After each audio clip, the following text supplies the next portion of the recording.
Sidelines with Rob Browne. Talk sporty to me. All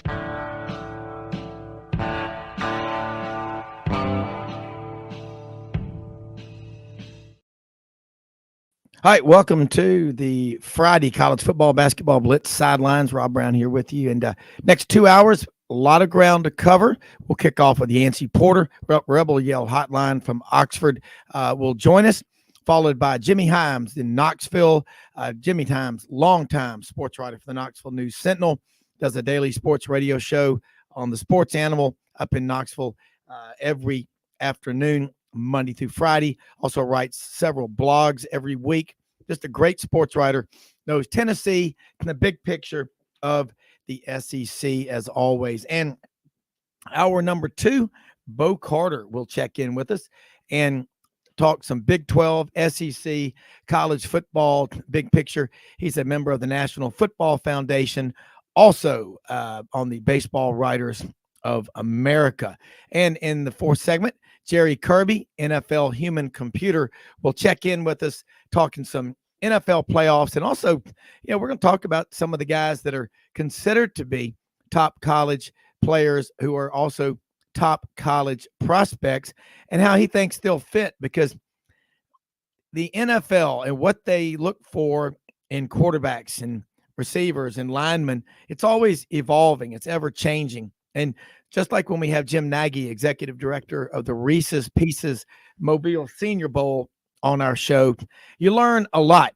And when we're talking with Jerry, we will also take a sneak peek at these playoffs. Go back a few weeks ago when Jerry was on, talked about who he thought would be in the Super Bowl. Look, we're here every Monday through Saturday, 2 hours every day, www.sidelines.live. We're a sports radio show and podcast. That's what we do. That's who we are. We don't get in the gutter of all that other stuff.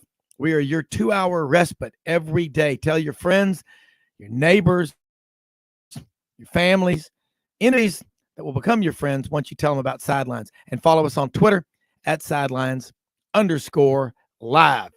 College football, basketball, baseball, recruiting. We'll talk some NFL and NBA because in Major League, because these guys bounce back and forth. They go to the big leagues. They come back. They give us great insight. And one of the most insightful people, a proud son of Hattiesburg, Mississippi. Rebel Yell Hotline. You can hear him every Monday night, 6 p.m. Central. And Super Talk Mississippi, all over the great state of Mississippi. Yancy Porter joins us right now. And Yancy, let's talk some Ole Miss football, recruiting, the portal. Bless you. Basketball, a lot going on. But, man, first of all, I want your takeaway from the Monday night massacre at SoFi Stadium in Los Angeles. That was, there's really not much to talk about, but what was the takeaway? I want your thought on that before we get to talking about some Ole Miss stuff, because there's a lot going on. Well, Yancy? I'm here. Yeah. Rob, the takeaway to that game was that TCU just put everything they had to win that first matchup there in the playoffs. They're just not athletically, schematically, anything in Georgia's stratosphere. It's, it was a shame. I turned away the game in the second quarter, and I'm sure 250 million other Americans did too as well. That's not really worth watching. Not at my time, but it's just, it was two teams in a different stratosphere. Yeah, and I think the TV ratings were the lowest in 20 years. It's great for Georgia to win and to win so convincingly. Not great for, the TV people, ESPN and all. And they had it on about 8 different formats, where you could watch from every angle. I think they even had a camera from Pluto or Jupiter. But anyway, moving right along, let's get down to business with Ole Miss. Ole Miss Rebels, this football season, starting off strong, and you take Alabama down literally to the last drive, last play, and it was a front end. The front end of the schedule was much easier than the back end, and I don't know what you can really do with the SEC office. If you look at Auburn, I think Auburn thought, well, we play Georgia, then we got a week off, then we play Alabama.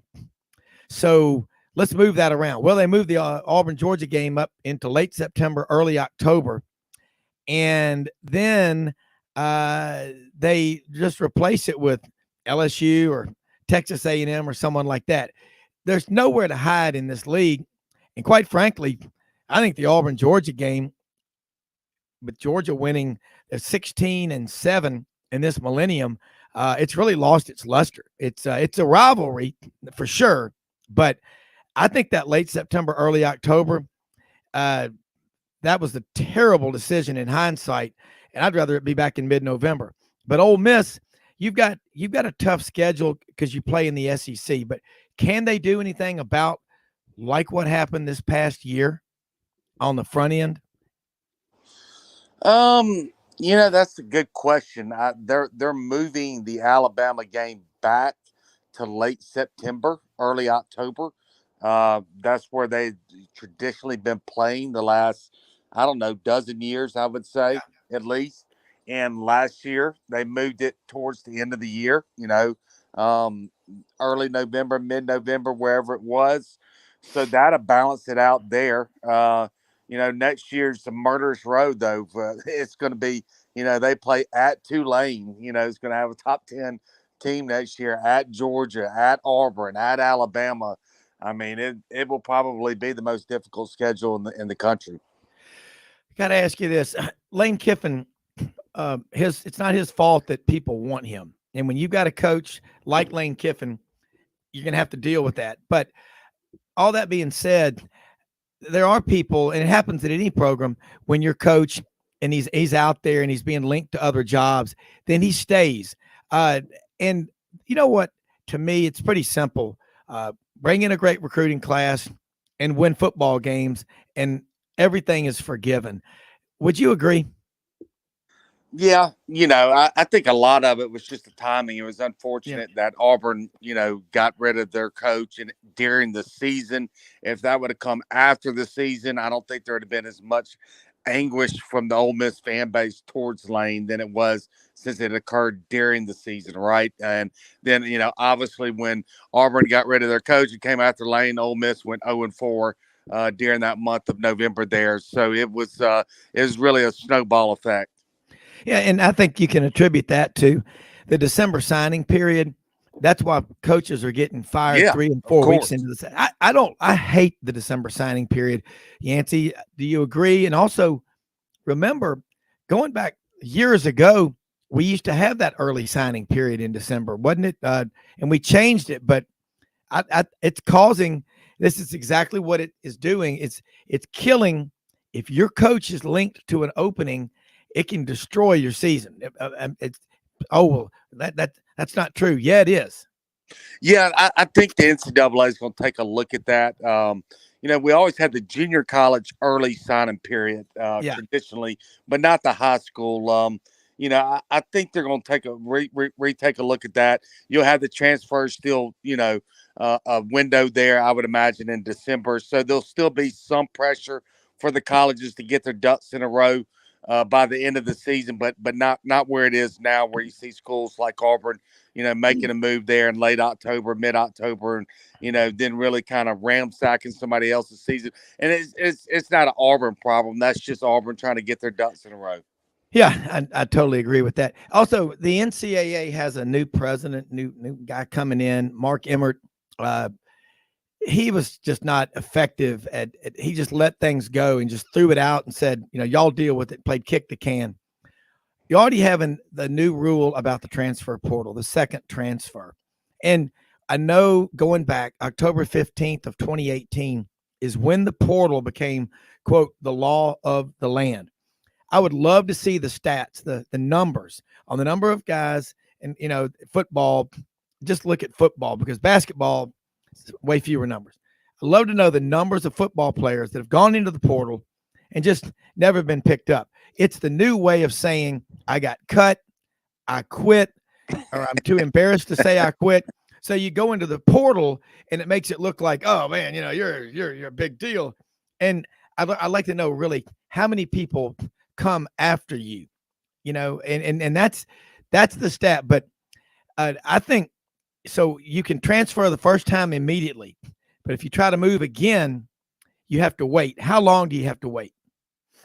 Yeah, well, the NCAA just passed legislation where they are going to basically take out the loophole where players can, sign a waiver, get a waiver from their lawyer or family advisor, whatever, to get a waiver for a second transfer. And I think that's going to help a lot because that it's been a free transfer. The first time you have to sit out. The second time you transfer, but as we've seen, that's really just on paper. They say that because every time anybody puts a waiver saying that they're stressed out, they want to get closer to home, grandmama's sick, whatever the reason is to get, for a transfer, they're allowing it, which is really causing even more commotion that there should be. So there needs to be more stability. The NCAA should be able to pass this legislation coming up that will at least limit it to one-time transfer. So we'll see where it goes from there. Well, I would compare the stupidity of the way that the portal was put out there would be like having an honor system on speeding, violations. Like going, look, if you were speeding, just let us know you were speeding. Okay. That's how silly it is. All right. Now, spring practice will be here before we know it.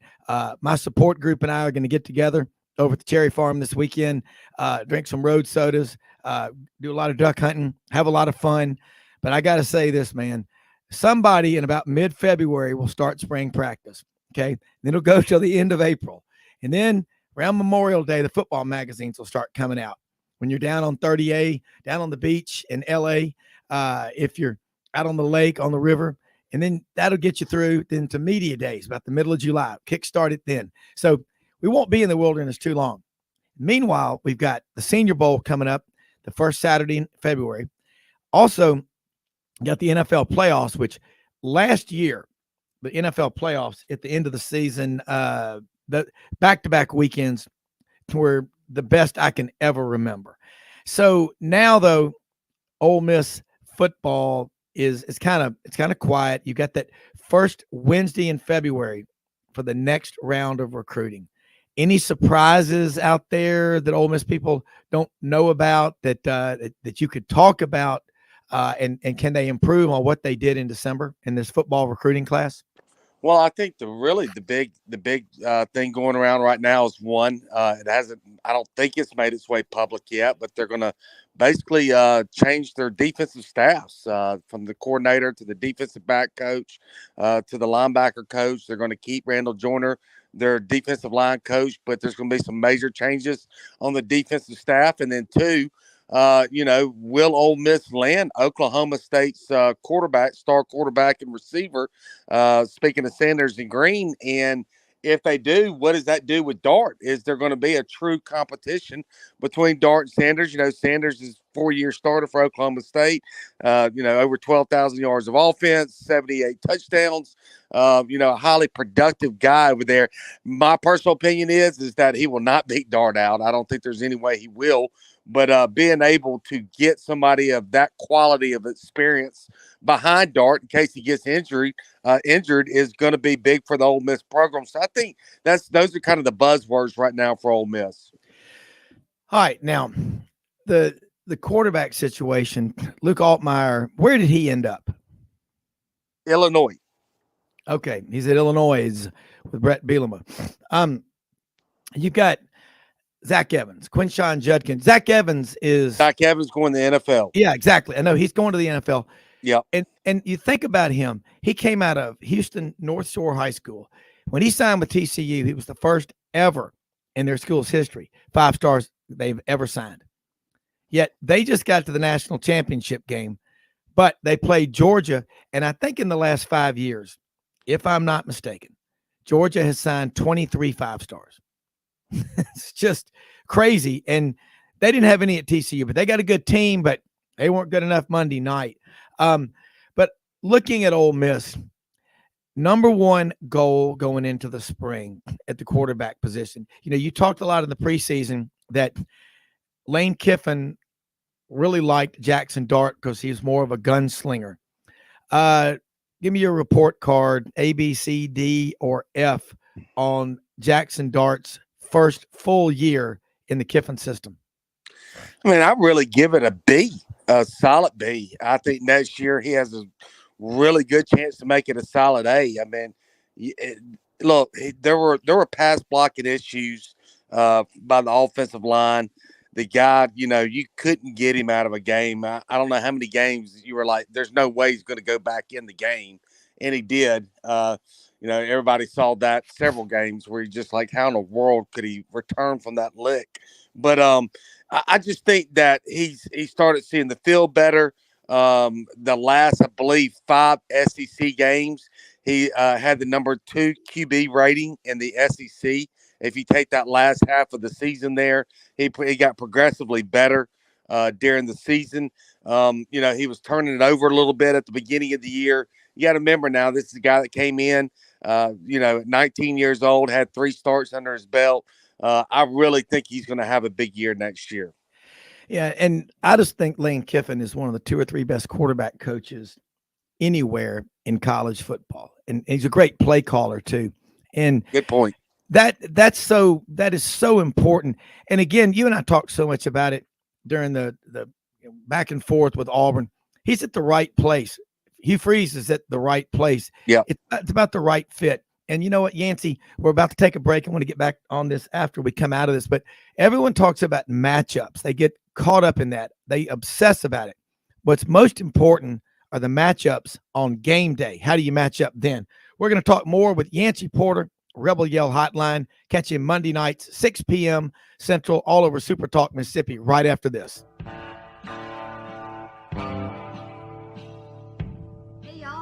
From Hewlett & Dunn, just coming to let you know about our new collection of boots. It's going to be our dress boots. They're the Horsepower collection, and they're genuine exotic leathers and really comfortable. Comes in all different sizes and patterns, so come check them out.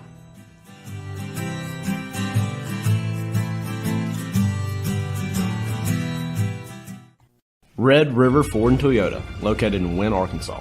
If you're in the market for a new or used car, truck, or SUV, call, go online, or drop by and see them.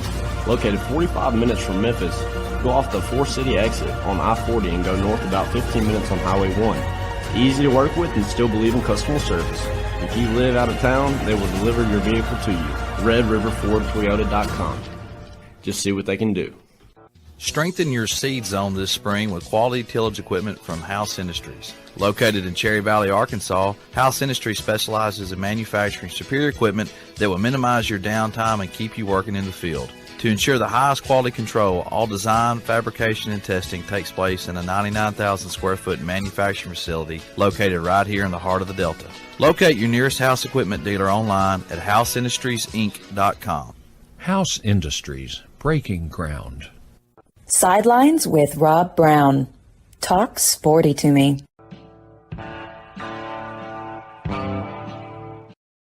Hi, we're talking sporty with Yancy Porter, man, proud son of Hattiesburg, Mississippi. 2 syllables there, folks. Yancy, the fit, Lane Kiffin, he goes out and Mississippi, there's a lot of talent in that state. Great high school football there. Less than 3 million people, but per capita, more guys in the NFL from the state of Mississippi than any other state in America. That says what you need to know.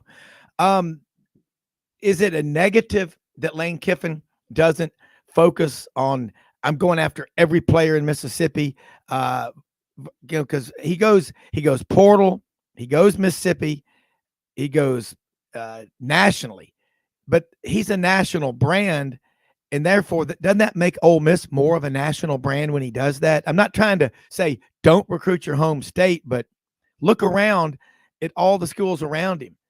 It's not unusual to have kids on a roster from 15 or 20 states if you're an SEC school. Yeah, I mean, he's kind of taken the Hugh Freeze approach that he had at Ole Miss, where you're really trying to cherry pick your home state and recruit more nationally. And look, I mean, with the portal that has come into effect these last 3 years, let's be honest. I mean, he's really leaned on that. He's going about 65% high school and about 35% portal. There's some Ole Miss fans that are frustrated and said, look at Georgia and Alabama. They're signing 1, 2, 3 portal players a year. That's how you win championships. But yeah, I don't think Ole Miss can recruit on that level until they win at that level to be able to recruit at that level. So this is the way I think the best route for Ole Miss to start winning on that level is to really be successful in the portal. Well, you look at the portal, and golly, Ole Miss just crushes it. But go to the high school level. You talk about maybe Lane Kiffin's going to take 4 or 5 kids in Mississippi. Last year, and I have to give you credit. I always do this because I think too many times I hear shows and they just take it for granted and don't give credit to their guests. But we got a team here. It's not about just me. It's a team. You were so far ahead of the curve, Yancy. Before the sun came up, you knew what color it was.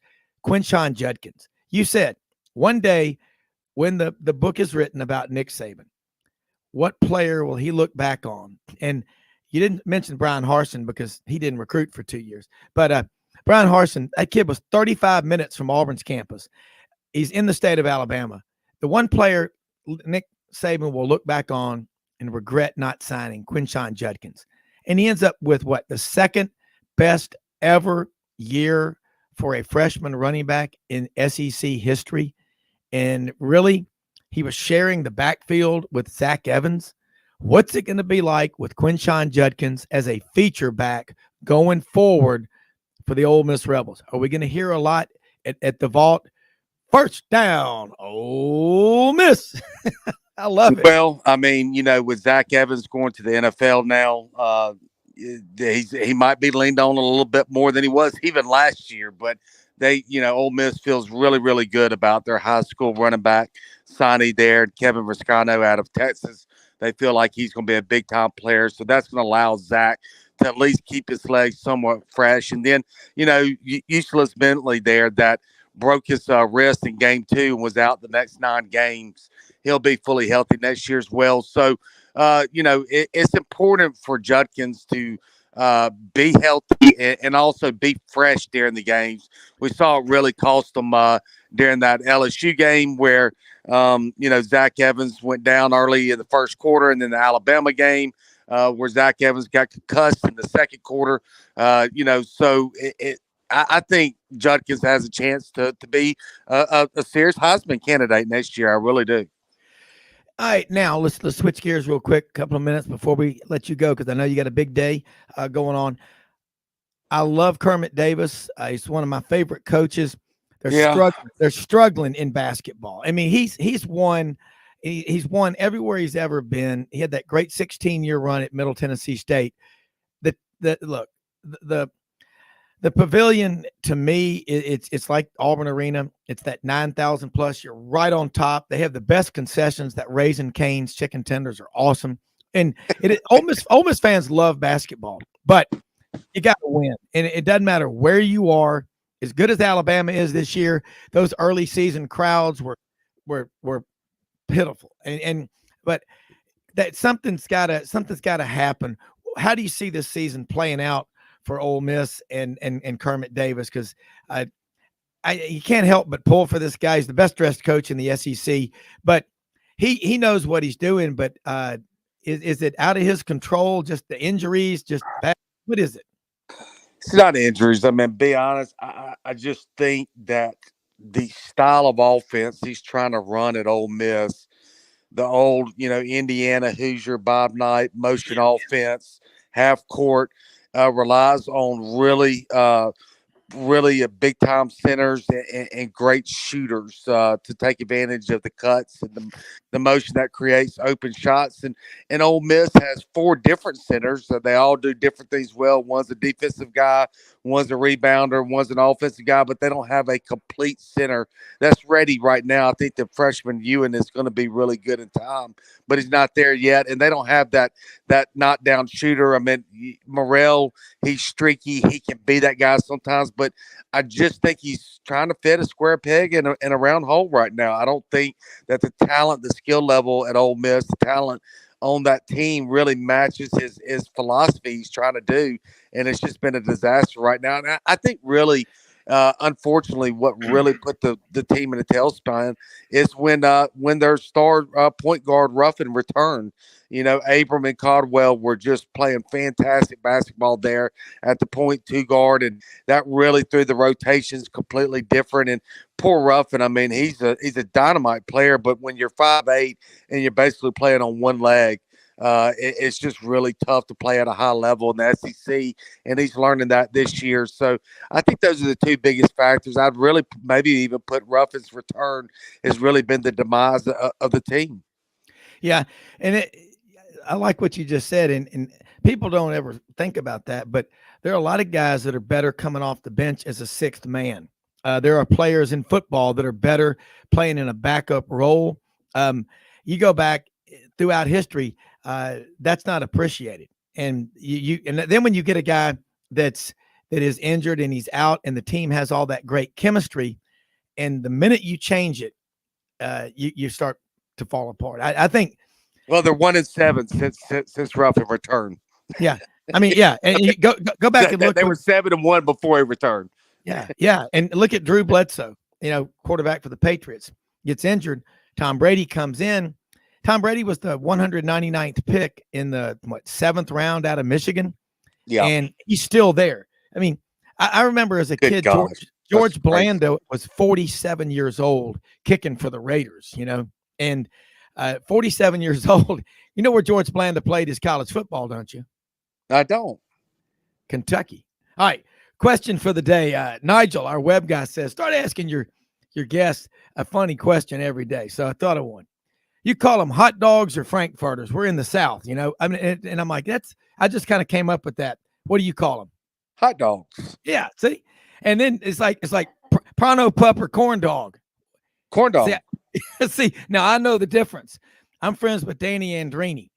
His grandfather is the guy who came up with and owns the company, the Prano Pups. And we're going to get Danny on the show sometime and let him explain it. But it's something about the batter. So that's just so you'll know that. But anyway, Yancy, another one here real quick. Ole Miss money-wise, the $1.5 billion fundraising campaign for academics, $500 million for athletics. Put that in perspective, people. That's $2 billion. John Hartwell is on the show with us throughout the week. Was at Ole Miss for 10 years, 03 through 12 as a deputy AD. We were talking about the budgets. Go back 15, 20 years ago. $45 million might have been the total budget at Ole Miss. Now it's got to be pushing what, 150? Yeah, I think it's somewhere right around there. But everybody's just gone up tremendously. I mean, you're looking at the TV budgets now that they're producing for like the SEC channel and all the different networks they're playing in. It's I don't know. It's out of hand. Yeah, it. Well, if that's such a word. Yeah, it is. Yancy, here's another one. The one thing you can count on, you can guarantee it, on any football set, Fox, ESPN, CBS, whatever, I'll guarantee you there will be Big Ten minders from Ohio State or Michigan on there, no matter what, to push that Big Ten narrative. That's a constant that you can be guaranteed of. But I'm really excited about where we're going in the SEC football, and what Georgia did was big. But Yancy, something tells me Lane Kiffin, after all this stuff settles down, well, he's going to right that ship at Ole Miss. And I just, quarterback wise, if it's Jackson Dart that's going to be a superstar, his track record is too strong to think otherwise. But Yancy, tell people again how they can follow you, and let's do this again next week. Always love having you on. You have never not showed up with your A game. Yeah, Rob, it's real easy. Just go at Yancy Porter on Twitter or Facebook. And then obviously to listen to the Rebel Yell Hotline, you can go to any podcast if you don't listen to it live, or go to supertalknorthmississippi.com if you want to listen to it online, or just listen to it on any of your local Supertalk or WHBQ stations throughout Mississippi and Tennessee. All right, and that is year-round, folks, not just football season. Year-round, Rebel Yell Hotline. Yancy, have a great weekend. Blessed as always to have you.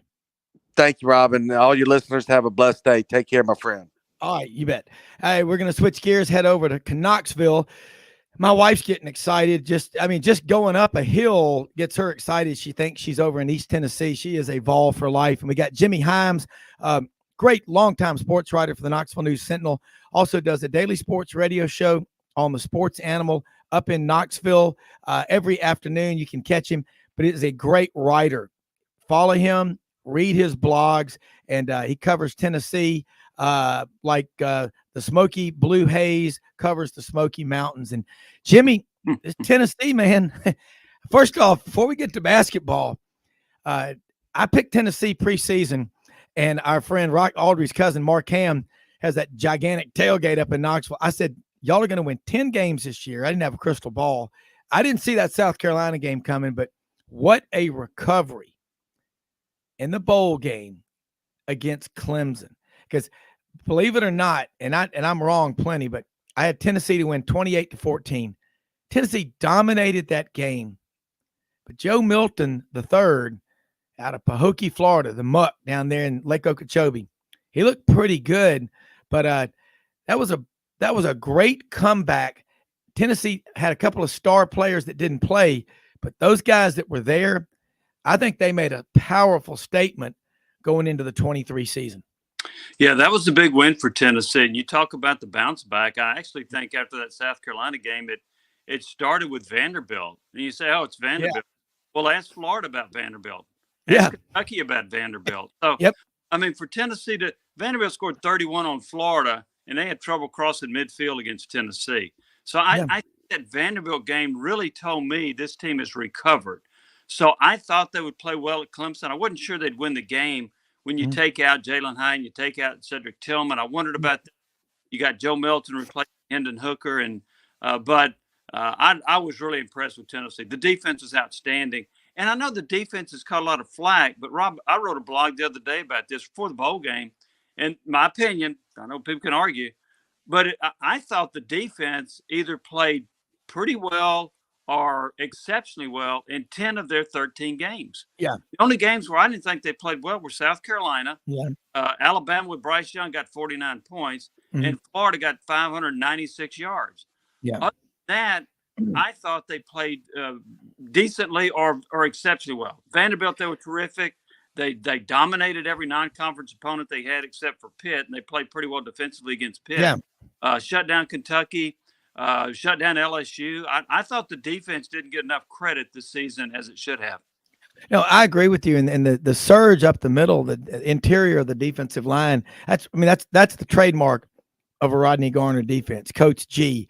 2 and 3 deep across the board, and he'll recruit guys that you either put out or you are going to be sitting out. And I look back at the Pitt game. Tennessee held Pitt to a field goal in the second half. That was a big road win, but I think the biggest win of any team in the conference on the road this year was Tennessee's beatdown in the Bayou against LSU. They don't get enough credit for that because LSU ended up being a 10-win team. Yeah, and it was 37-7 in the fourth quarter of that game, and then LSU had tacked on a touchdown late. It was kind of funny going in. So I used to cover LSU. So they set this kickoff for the morning time in Baton Rouge, and I had people in Knoxville kind of arguing with me about, well, LSU has a pretty good record when they play afternoon games. I said, okay, you're missing the point. Number one, some of those games you're talking about were at 2:30, not 11 p.m. Yeah. The second thing is look at the opponent that you're playing. If you're playing an early game in Baton Rouge, typically you're playing against an inferior opponent, typically. Yes. And I said, look, this crowd is not going to be invested. They have not had time to properly prepare as they do in Baton Rouge. And so I thought Tennessee had a really good chance because I thought the kickoff time would work to Tennessee's advantage. I don't think anybody questions that now. But to your point, that was an impressive win by Tennessee. They jumped on LSU early. They didn't let up. Hendon Hooker played well. The defense was outstanding. I thought that was clearly one of the best wins. I agree with you. I thought that was a huge win for Tennessee. Yeah, and I think the 11 o'clock game typically favors the road team because at home, your crowd gets there late first quarter, early second quarter. They don't know what to do, start drinking early, eat breakfast, eat lunch, do brunch. And they're running on half a tank. And if you jump on top of the home team early and you're the visitor, 14-0, you can take the crowd out, and they never recover. Tennessee, it looked like a Mike Tyson fight against those tomato cans they used to put out there, and to fight him, and it would be over in the first round, second round, and just a mercy call. And other thing about it, you're as a visiting team at 11 o'clock, you love it because you're on the road, you're already out of your comfort zone, and the home team, everything's different. Unless during the week you have them go to bed earlier at night and do your practices in the morning, you're going to get in trouble. We're going to carry on more with Jimmy Hyams out of Knoxville talking Tennessee Vols right after this quick commercial break on the Friday Sidelines College Football and Basketball Blitz.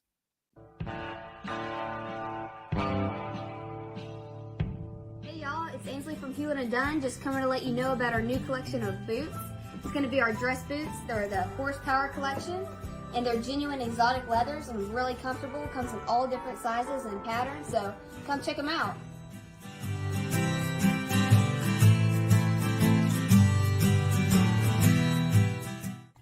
Red River Ford and Toyota, located in Wynne, Arkansas.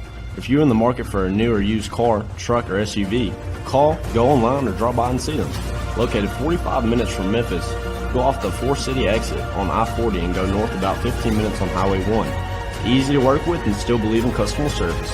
If you live out of town, they will deliver your vehicle to you. RedRiverFordToyota.com. Just see what they can do. Strengthen your seed zone this spring with quality tillage equipment from House Industries. Located in Cherry Valley, Arkansas, House Industries specializes in manufacturing superior equipment that will minimize your downtime and keep you working in the field. To ensure the highest quality control, all design, fabrication, and testing takes place in a 99,000 square foot manufacturing facility located right here in the heart of the Delta. Locate your nearest House equipment dealer online at houseindustriesinc.com.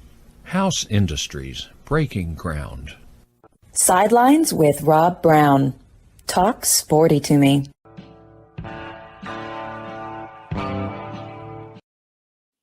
All right, back here with Jimmy Hyams. And Jimmy, again, the Tennessee finishes the season at 11-2, and the SEC East-West. I'm asking this to our guests that we have on that cover their teams in the SEC.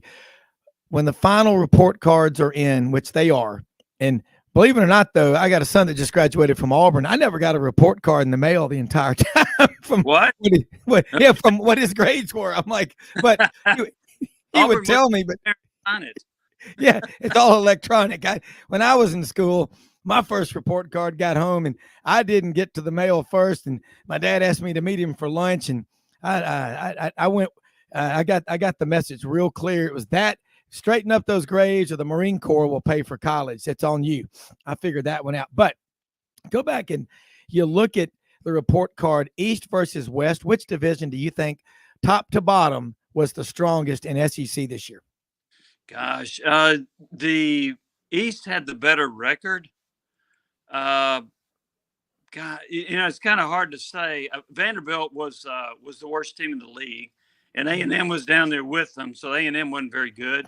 But A&M was good enough to take Alabama to the last play of the game. Yeah. Oh, man. Georgia and Tennessee versus Alabama, LSU is the two best teams in each of those. You got Kentucky that underachieved. South Carolina had a couple of nice wins. Alabama had a bad year. I'm gonna actually lean a little bit toward the East, not by much, but just slightly. Mississippi State came on strong and finished strong. Ole Miss tailed off, so Ole Miss ended up not being very good at the end of the year. I'm going to give the East a slight edge. Yeah, that seems to be the consensus so far, because you look at Vanderbilt on the bottom in late season, they get the wins against Kentucky and Florida. And that was, and I tell you, Florida just absolutely fell apart. And Dan Mullen was fired because things weren't going really well. But did you think things were that bad? They'd end up 6-7, and just the lack of I don't even care when they went to the Las Vegas Bowl, guys quitting and just not being there. Does Billy Napier have that much house cleaning he's got to do before they're going to be back in the championship hunt? Or is it just an off year? Yes, to get back in the championship hunt. He's got that much cleaning to do. Dan Mullen left it in a mess. He didn't recruit very well. Their quarterback play was sporadic, even though Anthony Richardson is uber talented. They've got a lot of holes to fill at Florida for them to get back to being a championship caliber team. I wasn't completely surprised. I had them 7-5 before the year. I didn't think they're very good. They'd already lost a lot of people. I didn't really believe in Richardson, even though he did have some big games, but I didn't as being a consistently good quarterback. So I was a game off. They won 6. I thought they'd win 7. But here's the thing about Florida's program. So they're used to winning. So if they are out of the hunt, they throw in the towel. Yeah. And I think that's what they did. And I think they did it last year. Last year for Mullen, whenever they realized they didn't have a chance and they were out of the hunt, they didn't care. So I think that's a problem within that's the DNA of that program right now. And it take Napier, in my opinion, several years to rebuild this. Now, you could argue that it's easier to rebuild quickly because of the transfer portal. Mm-hmm. But I haven't seen Florida making a whole lot of news in the transfer portal. And who's their quarterback? You think that guy from Wisconsin is going to take them to a 9 or 10 win season when he couldn't do anything like that at Wisconsin? Wisconsin had a pretty good record one year, but I don't see that guy being able to win in the SEC. So I think Florida's a couple, 3 years away from being a contending caliber team. Yeah, and that's going to be hard for Billy Napier. I really like him, everything I know about him, but one thing, they've got more staff personnel, support staff at Florida for football than they do scholarship football players. It's getting to be ridiculous. And then you look at that NIL deal on that 5-star quarterback. I mean, this is what needs to happen though for NIL, which I despise. It's disasters like that. But yeah, it's a mess. I want to switch to basketball. You got a big one tomorrow, 12 noon Eastern. Tennessee and Kentucky. That is going to be just nobody's beaten Kentucky more than Tennessee. I look at Kentucky right now. They always have a ton of talent. They got beat at home by South Carolina a couple of nights ago. But Rick Barnes, the minute he came to Tennessee, you knew things were going to get better.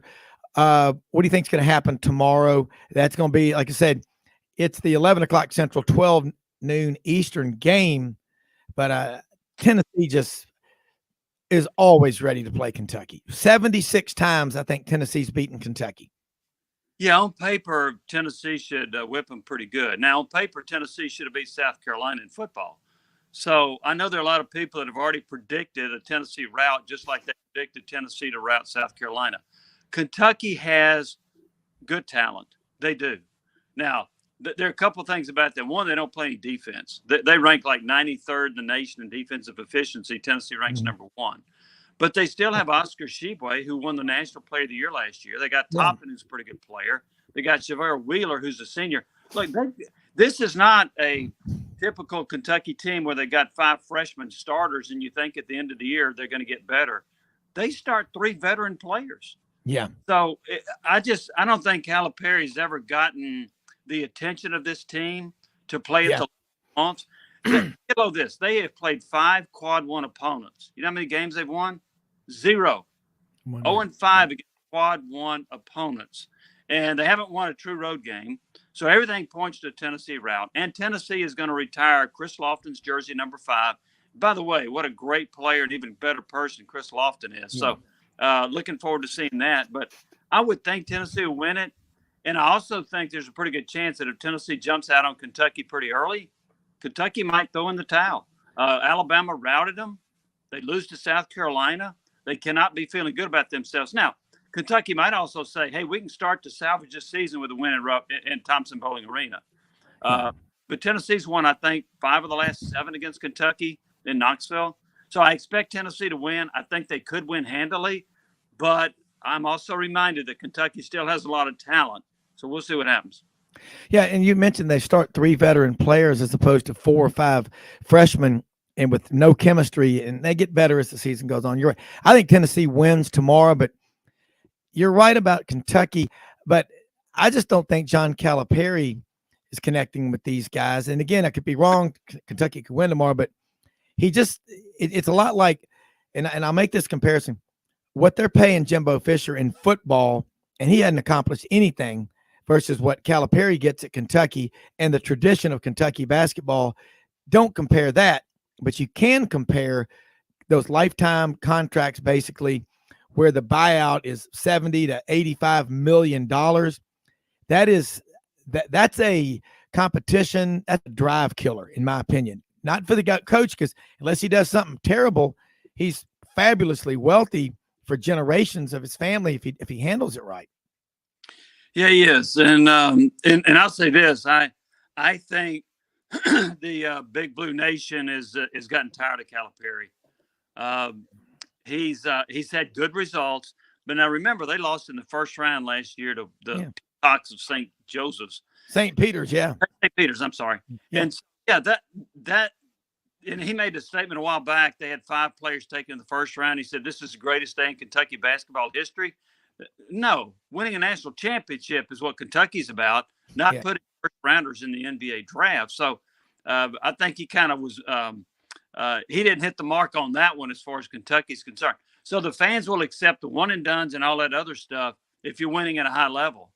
He's won 1 national championship there, 1. And he's had as much talent as anybody in the country. So I think that I think they're getting a little bit tired of his act. But you mentioned it; it's a humongous buyout. And are you ready to bite the bullet and do that? The answer there is no. Just like A&M's not ready to bite the bullet on Fisher. But this is an extraordinarily disappointing year for Kentucky. Yeah, it is. And Rick Barnes, Mark Ham, who's on with us a lot, lives in the neighborhood up there where Rick Barnes is. And he said, I see him just about every day when walking through the neighborhood. He goes, he's the most approachable guy. Mm-hmm. I mean, how can you not like Rick Barnes? And he's from Hickory, North Carolina. Yeah.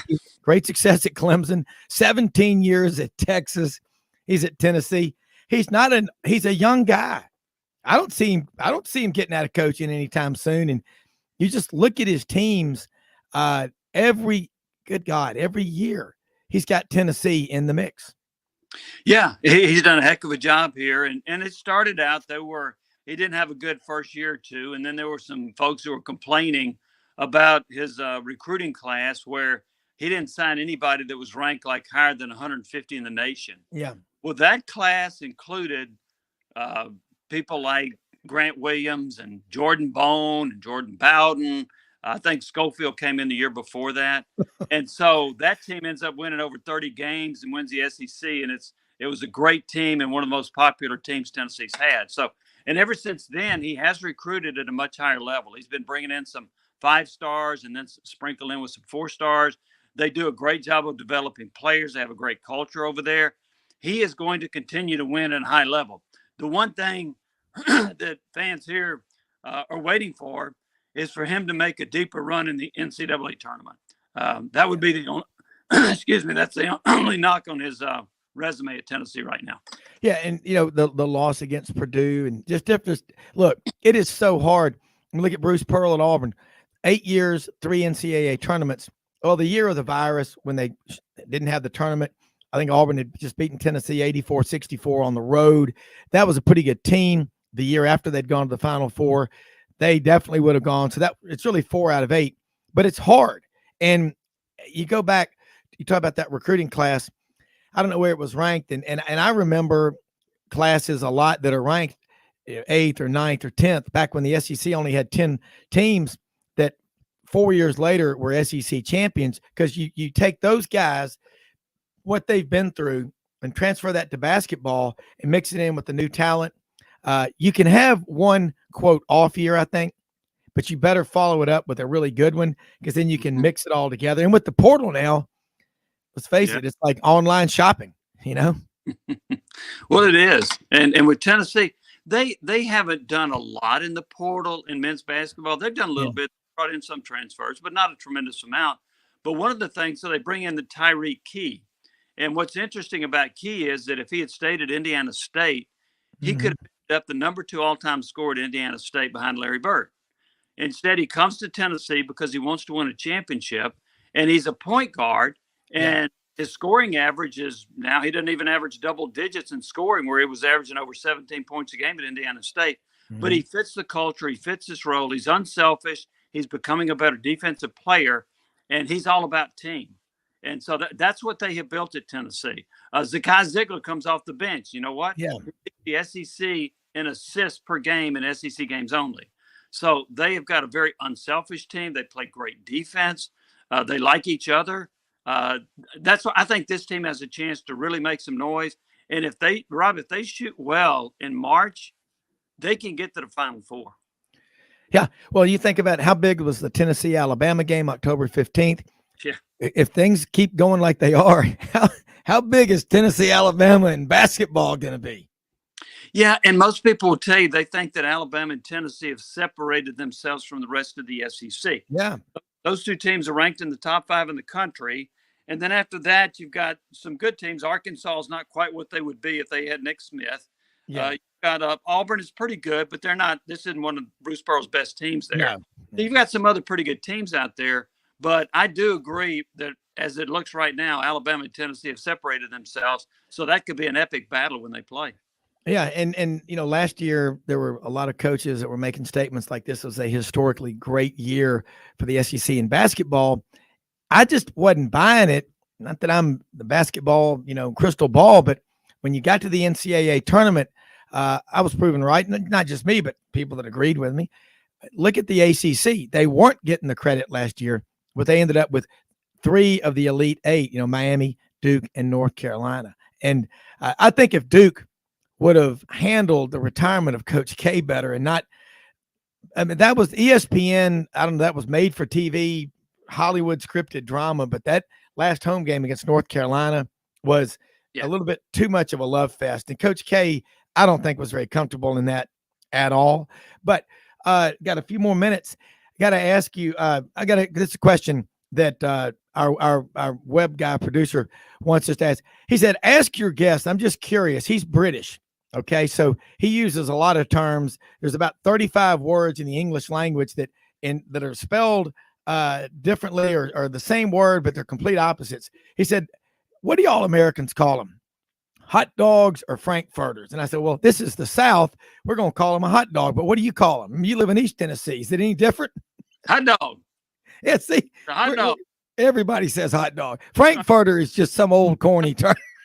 But Jimmy, before you go, let people know how they can follow you. Again, as a great writer, thank you. Don't ever retire. Remember, I think Furman Bisher was 95 and he was still meeting deadlines as a writer. But how can they follow you and keep up with your great work? And as always, thank you so much for taking time to join us. We appreciate it. You always bring a lot of high energy from the Vol Nation. Well, I will tell you this. I have announced that I am retiring March 31st. Oh. But yes. I'm not going to hang around as long as Furman Bisher. You can follow me at Jimmy Hyams. You can go to our website, 991thesportsanimal.com, where we've got some blogs. We've got some Orange Bowl blogs that have been posted up there. We'll write a blog about the Tennessee game against Kentucky after the game tomorrow. So, so you can follow us there, and we appreciate it. And if you're in the area, if you want to listen, you can find us on iHeartRadio. But we're on from 3 to 7 Monday through Friday. Eastern and that's East, yeah, because I've got you on the app. I listen to it. It's a great show. But man, I tell you, you retire per se from doing your show every day, or from doing the blogs, or just all of it? Well, I'm retiring from doing the daily show. They have asked me to stay on board. Yeah. To some specialty shows, or like to cover the SEC football media days, which I've agreed to that. I don't know how much I'm going to write. I love writing. Yeah. I just don't know how much I'm going to write. I've been asked to do a number of things, and I'm like, hey, hold on, folks. I'm retiring. I'm not doing that. I'm not doing that. Yeah. So I really haven't completely mapped out what I'm going to do, although I'll continue to do some things for the radio station. And I haven't decided how much I want to write because I don't want to be obligated. It's I blogged the other day. I want to play tennis when I want to, play golf when I want to, pickleball when I want to, vacation when I want to, fish when I want to. Yeah. So we'll see. Hey, listen, man, we're honored to have you and look forward to having you on again soon. That is one of the best, Jimmy Hyams. We'll be right back with hour number 2 and Bo Carter on Sidelines Friday Blitz.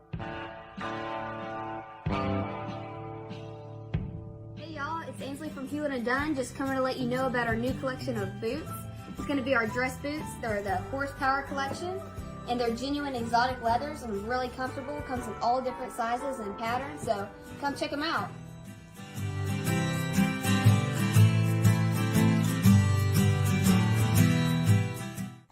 Red River Ford and Toyota, located in Wynne, Arkansas. If you're in the market for a new or used car, truck, or SUV, call, go online, or drop by and see them. Located 45 minutes from Memphis, go off the 4-city exit on I-40 and go north about 15 minutes on Highway 1. Easy to work with and still believe in customer service. If you live out of town, they will deliver your vehicle to you. RedRiverFordToyota.com. Just see what they can do. Strengthen your seed zone this spring with quality tillage equipment from House Industries. Located in Cherry Valley, Arkansas, House Industries specializes in manufacturing superior equipment that will minimize your downtime and keep you working in the field. To ensure the highest quality control, all design, fabrication, and testing takes place in a 99,000 square foot manufacturing facility located right here in the heart of the Delta. Locate your nearest House equipment dealer online at houseindustriesinc.com. House Industries, breaking ground. Sidelines with Rob Browne. Talk sporty to me.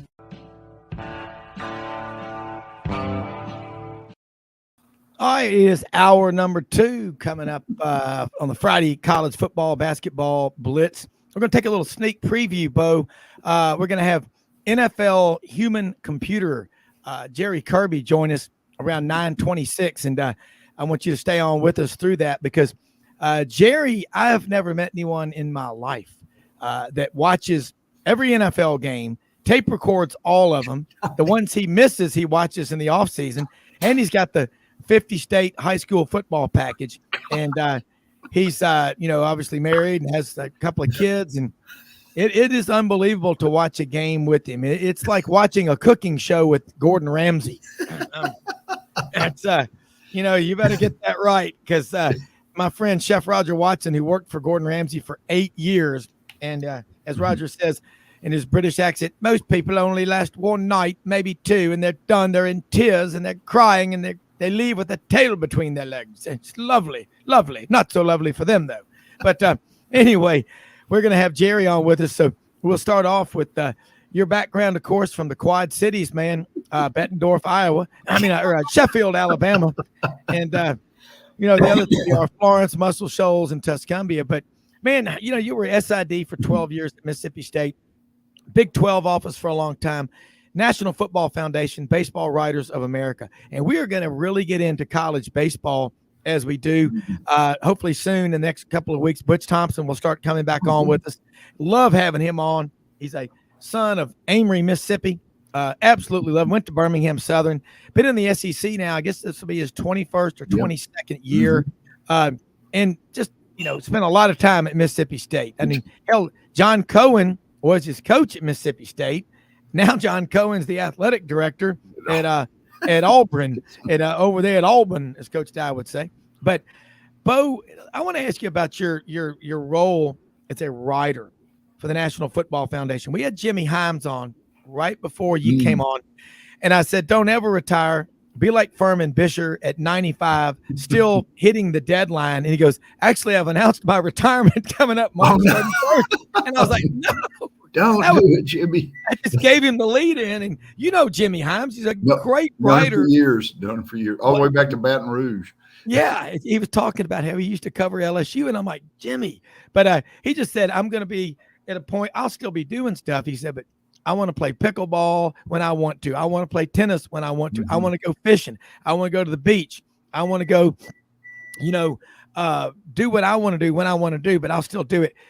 People that are so gifted, and you're in that category. Oh, thanks. And by the way, you sent me those first 37 pages.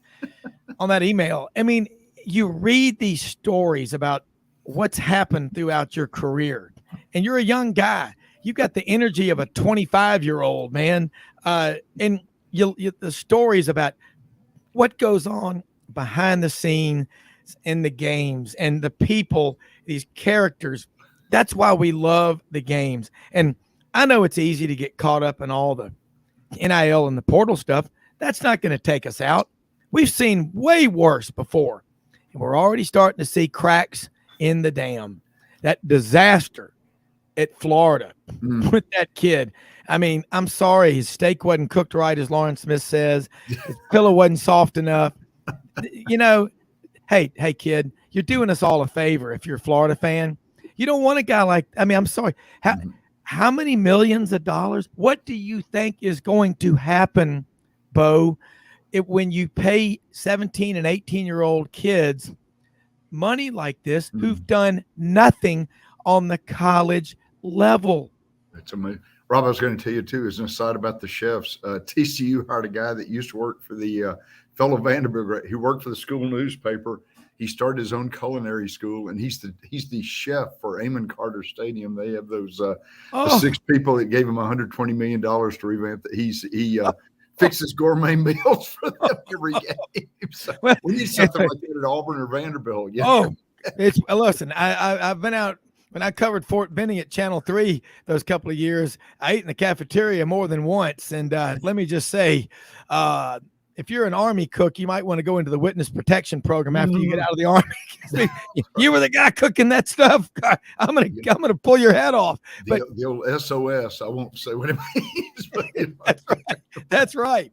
But and that's the thing that gets me is Amon G. Carter Stadium. There in Fort. Well, what day do they do the stockade, the cattle? You know, they parade them through those cobblestone streets in downtown Fort Worth. That is so cool when that's going on. And I just, here. Oh, wait a minute. This just came in from one of our listeners and viewers, Dave Cody. And Dave's got to. Yeah, I love him. And I've known him now 40 years. First, watched Channel 13, August of 83. When he was at Channel 13 in Memphis. He just said, Bo Carter had the best and biggest pork chops I ever saw in the Mississippi State University press box. Tell me about this, man. Habemus pork chop 'em. That's right. The Mississippi pork producers did this for Mississippi State. Got the idea from Kansas State. Every year they would have the Kansas beef producers, the Kansas pork producers cater the unbelievable steaks and chops, Rob. And they cut it out after about 3 or 4 years. It was unbelievable. It took about 40 people. This was before Mississippi State had a press box elevator, which you can only imagine going up 70 flights of stairs at Old Scott Field. And they would bring like 25 kids and 18 wives.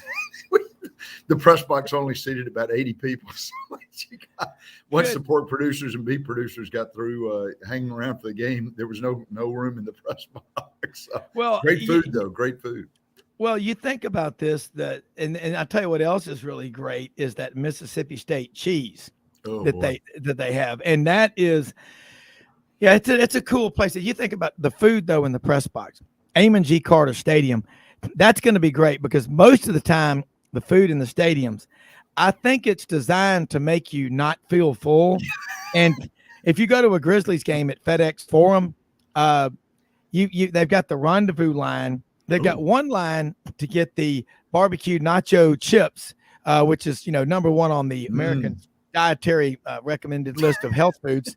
And, then they've got the other one to get the other stuff the rendezvous has. So, you may be in line for 45 minutes to get that stuff, but stadium food, it could be improved. As a writer for the National Football Foundation, and that's some of the best, just like when you have Ken Capps, who is not going to be able to be on today. He's got an engagement. I like to have the dueling banjos when you and Ken are on, but Ken was on with us earlier this week for a segment. And you, as a writer, you can go in any direction you want to, but I love reading about the history of college football. And the history of college football is so strong. and I say this, NIL portal, you name it, all this crazy stuff, it's not going to derail it. We've seen, Bo, so I'm going to throw back to a moment in history, the late 60s. Alabama, 64, 65, national champions, going for the three-peat in 66. They were robbed. Keith Donovan wrote the book, The Missing Ring. It's a great book. And they changed the substitution rules in the late 60s up to 1970. Alabama had 3 seasons where they lost 4 or 5 games in a row. Talk about the significance of that. I would love for you to write about how that changed, and everybody thought it was going to ruin college football. Alabama was done. Coach Bryant, the game had passed him by. And what happened after that? Well, and you get a good point, Rob. It really cut into programs like Vanderbilt and Tulane. They had a lot of Georgia Tech too, for that matter. And Georgia Tech and Tulane pulled out of the SEC about that time, because of supposedly academic. I don't know. They thought that they were handicapped because their academic standards or admission standards were higher. But no, you're right. And talked to several people at Vanderbilt and Tulane about this. The free substitution rule made it where Darrell Royal at Texas could sign 60 prospects just to keep them from going to Texas A&M or TCU or SMU. I mean, and he would never. He would never have done that. Come on now. They would hoard prospect, but no. It's no, you're right. I mean, everybody said, "Oh, this is going to be the end of college football because we can't." And remember the LSU had the Go team and the Chinese band. They found some way to. They would substitute like 2 players at a time over about 4 plays and get people in there or whatever. So they used some Pepsi, Paul Dietzel, our old LSU coach. Yeah.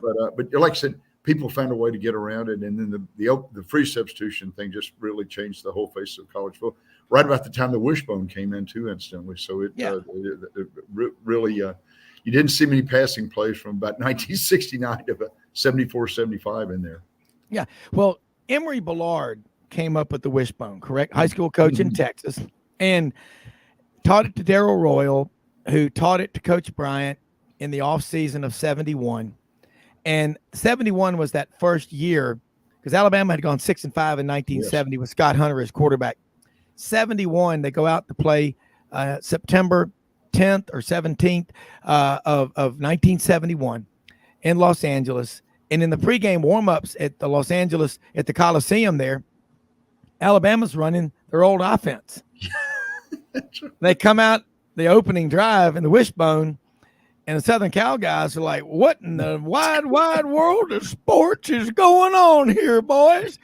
But Alabama, it wasn't like they won 70-0. They won 17-10. That was significant. And then Emory Ballard, one of the great comebacks of all time from a coach, was asked after a Mississippi State game that they had won when he was coaching there.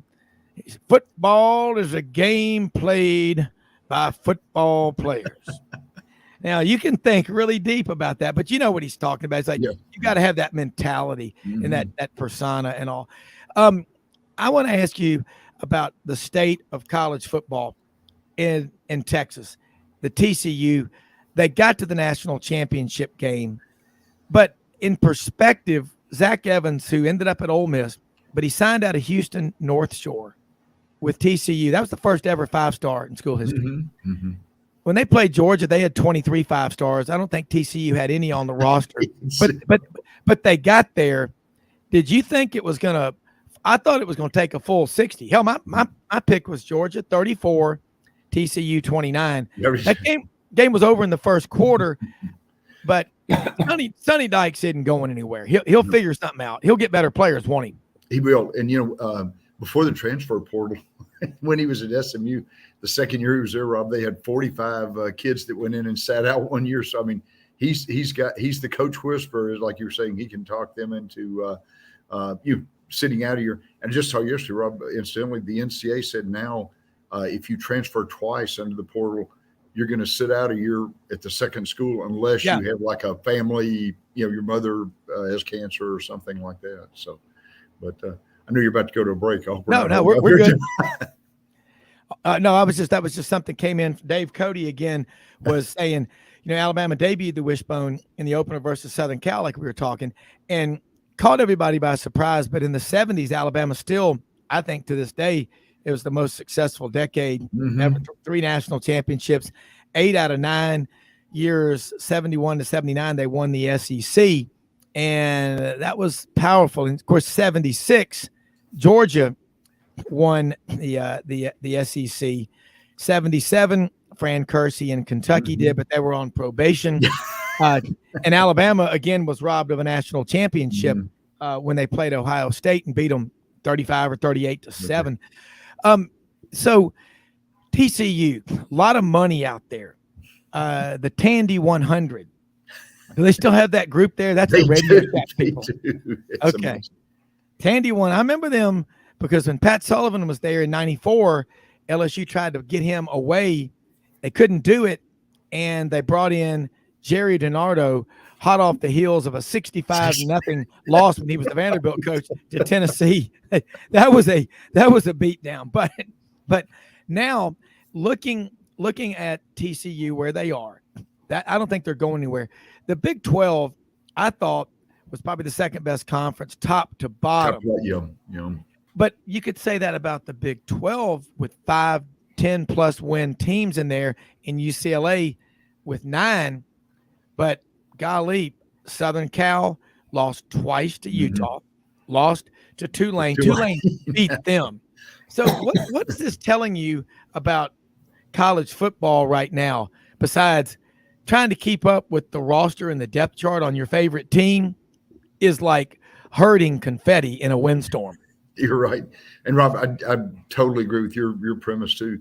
It's got to be for the fans. I mean, the tailgating, that's the big, and I'm sort of get Jerry, hoping I'm insulting Jerry Kirby before he comes. No, he's going to be on. We're going to have fun with this. The rivalries in college football are just the best. College basketball too, for that matter, and even baseball. I mean, you've got people that you got divided family, the wives from Tennessee and the husbands from Auburn, like us. I know. That's right. Why do we play each other? It gets rough. So, it's so much fun. I mean, people in Mississippi, they used to, after the State Ole Miss game, they'd put a wreath or a casket on people's front doorstep or whatever the other team won. I mean, it was great, and it's all in good fun. It's not yes.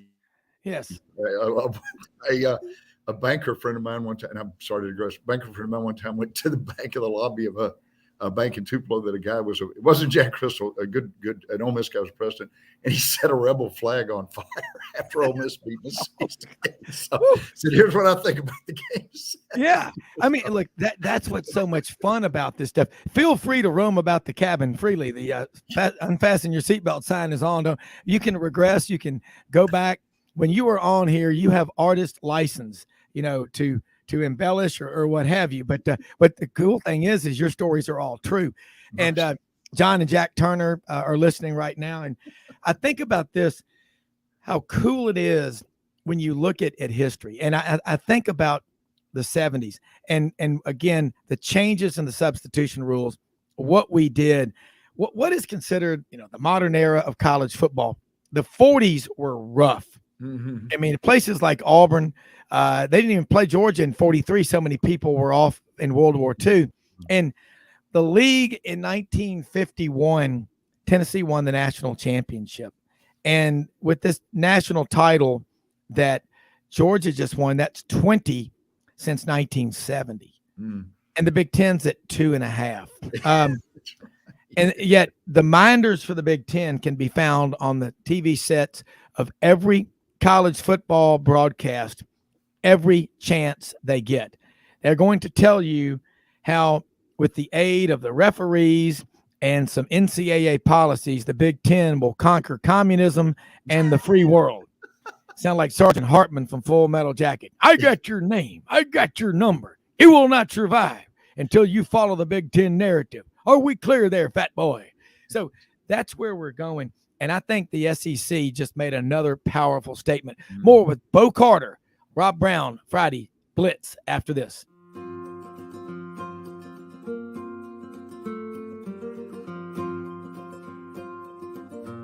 Hey everyone, my name is David Wisdom. And I'm Shelby McNeil, and we're attorneys with Hagen, Cleveland, Pierce, Thompson & Short, your local Auburn law firm. Established in 1959, right in the heart of Auburn, Haggard, Cleveland, Pierce, Thompson & Short has grown in response to our clients' legal needs.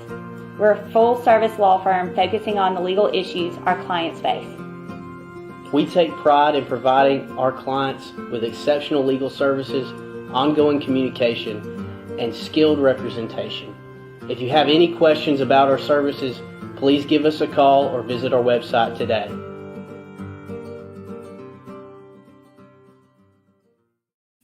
All right, they are the law in Auburn since 1959. Haygood, Pierce, Cleveland, Thompson, and Short.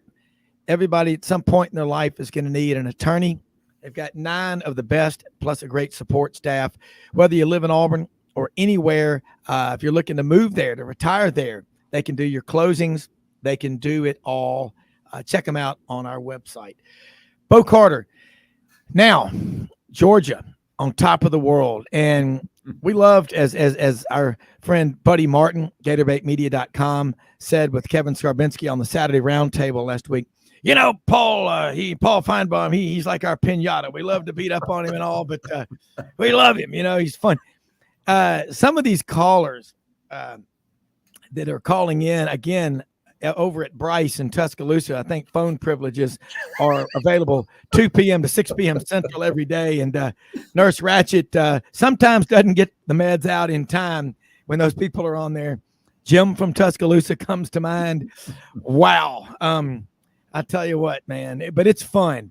And the year round, it's like it reminds me sort of that waiting room in that movie Beetlejuice, you know. You know, or the bar scene in the original Star Wars movie. It's just that comes to mind. But Georgia versus Alabama. I want your thoughts on this. Kirby Smart learned from Nick Saban, but also Kirby's dad was a high school football coach from Bainbridge, where he's from, down in Southwest Georgia. Wow. You got 250 Division I players a year coming out of Georgia. 4th most talent-rich state in America. Alabama's got about 150. They're the number 6 state in America, right next door. Georgia's a little over twice as big population-wise. How long can Georgia keep this thing going? Because what you've got to guard against is complacency, and that's more difficult than people realize. You've seen dynasties before. How do they fall apart? I think Kirby Smart, like you said, very much like Saban, he's demanding, and he's a great, the players really respect him. He's a very tough guy, but I mean, he's very fair, and he's not going to play favorites or whatever. But and I think he's going to be the guy that will keep them kind of focused. I'm sure they probably ran stadium steps or something 2 days when they got back from Los Angeles. But he knows remember the famous Nick Saban, he knows the process. So, and he knows how to compete in the SEC, man. They just, Rob, a couple of people have said that might be the best college football team in history. And Alabama's had some great ones. You know, you look at SC when they dominate, when they weren't under NCAA probation, but it's, I'd arguably they might, that Clemson team that won the championship in 2018 might be 2 of the best, maybe top 5 teams ever to play the game. Now, our good friend Frank Duffy, go Tigers, LSU, would argue that 2019 LSU team. I mean, but in terms of the defense for LSU that year ended up being better than you thought with Dave Aranda coaching it. And I go back, to Georgia. I just think Kirby Smart he says the right things. And as far as that pregame speech, nobody has a right to comment on that. That's proprietary secrets, and you know it, and I know it. Stuff that is said in the heat of battle, that's like somebody, again, secretly recording. It's illegal, and that's I don't like that. I mean, look, what do you think he's going to say? Okay, guys, go out there and do your best, and let's all, kumbaya, my lord, kumbaya. Hey, let me tell you something. Anybody that's ever played sports or a big business meeting or whatever, you need a speech like that. On behalf of all Americans, thank you, Coach Kirby Smart. I love it. That is proprietary secrets, and nothing happened here. whatever you think you saw, you didn't see it, did you? No. And Rob, I'll tell you, on the pregame or postgame thing, a great high school story. Very briefly, one coach at high school in Northwest Alabama said, "Guys," he said, "we're going to try to get." He said, "I'm tired of all y'all cussing during the ball game, swearing. You got a 15-yard penalty by the official." He said, "We're going to stop it right now." And all of a sudden, one of the assistant coaches came in and said, "Let's beat the hell out of Colbert County."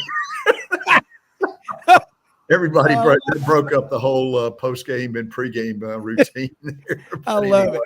Only in North Alabama, Rob. Only in North Alabama. Yeah. Hey, listen, man. Leeton, Alabama, Colbert County, the home of Ozzie Newsome and Phil Gargis. Phil Gargis, Auburn quarterback.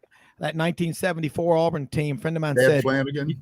Hey, they talked about all the wild fraternities and parties on campus in 1974. He said, no, there were no group of men wilder and crazier than the 74 Auburn football team that finished like 4th or 5th in the country. All right, this just in from here Dave Cody he's got some he's got great information. He said, I'm curious how many Red River rivalries, Texas versus OU, Red River shootouts, Bo Carter has seen, and any stories about that game. He goes, I think Bo and Charlie Fisk worked that game for the Big 12 office. I think, says Dave Cody out in Bellingham, Washington. 36 years he served as the sports anchor in Austin, Texas. One of the most genuinely nice, decent people you'll ever meet. That's how I met you, was because he said something about it. And I said, God, I remember that guy's name because you used to write a column in Ben Cook's SEC Sports Journal. Remember that? Every week. Ben used to wear that hat. I'll never forget that front cover in 1979. At the front cover, a big photograph, Mississippi State's Magic Man, Marty McDowell from Mobile, Alabama, the port city, I might add, home of one of the greatest restaurants in the history of restaurants, Constantine's, and their great gumbo and West Indies crab salad. Why do I know that? Because I'm an idiot savant. And on the way to Destin, my mother would make us leave and spend the night there at that hotel. And I'll never forget being down there July 17th, 1980. The flags were at half staff. That's the day that my childhood hero, James, Ralph Shug Jordan, passed away. But I love the city of Mobile because it means the beach and getting together. And as Elvis would say, getting together means eating. Why don't you unscrew the top of that salt shaker? There we go. But anyway, let's talk about that, Bo. Rob, did you stay at the Admiral Sims Hotel? That was a big one downtown. Yeah, it was where Constantine's was, the restaurant. And I'm trying to think of the name of that hotel. My mother at 88 or whatever she is will know it as long as I catch her before dark, if you know what I mean. And don't forget about Wenzel's. They fry Wenzel's oyster. Big vat of grease out at all times frying stuff. Hey man, they had the best fried shrimp I've ever heard and stuffed shrimp I've ever had. You can't beat it. But look, man, I'm gonna tell you, Mobile. We're gonna get down there the first weekend in February for the Senior Bowl. Okay. Looking forward to that. David Schultz is on with us every week from WNSP in Mobile and talk about it. Speaking of the NFL, Bo, we're gonna switch and we're gonna talk college and NFL. So stay with us if you would. Love having Bo Carter on. Sure. As Audrey says, one of the happiest people in America. If you didn't like Will Rogers, you wouldn't like Bo Carter. And everybody loves Will Rogers. Everybody loves Bo Carter, a native of Sheffield, Alabama. Jerry Kirby, I call you the NFL human computer microchip. And I already got a bunch of questions on here for you. So first off, I want to say thanks for taking time out of your Friday to join us, as always. And Bo, this is a man that we all dream. What did Frank Sinatra say? I've lived the kind of life that most men only dream of. I've done what I've wanted to do. Well, Jerry Kirby works like a rented mule. Great father, got 2 great kids, great wife, Audrey's niece, Rebecca. But he knows more and watches more football. I've never seen anything like it. And so, Jerry, got questions for you already coming in right now. This one from Dustin Hoffman. Thank you for listening, Dustin. Rain Man here. Hey, will Mike McCarthy get fired if the Cowboys lose Monday? Sean Payton's out there and has a history with Jerry Jones. And as Jerry Jones says, Nobody messes with the Dallas Cowboys. What do you think, Jerry? That's a good question. I don't know what Jerry Jones is thinking, but nobody does. He stuck with the other coach I thought he was going to be fired, a few years ago before he got fired. You know what I'm saying? So I have spoiler alert. I have the Cowboys losing, by the way, in the first round. So. Bo's out in Dallas in the Metro. Right. Tom Brady's 7-0. Jerry's right. Tom Brady's never lost to the Cowboys. So what do you do? That too, and the NFL. And another thing is Tom Brady. He's 2.5 dogs right now at home. That's gonna fuel some fire up. Mm-hmm. Yeah, so. And the Cowboys fans are not at all passionate or emotional, are they? Not at all. And Dak Prescott has been playing really good the last 4 or 5 weeks. Yeah. Well, here's a question. Follow up on Dak Prescott. Can the Cowboys end the 30-year road playoff route against Tampa Bay? What does Jerry think the keys to victory are? And you got them to lose, but how do you think they can win? Well, they played earlier this season.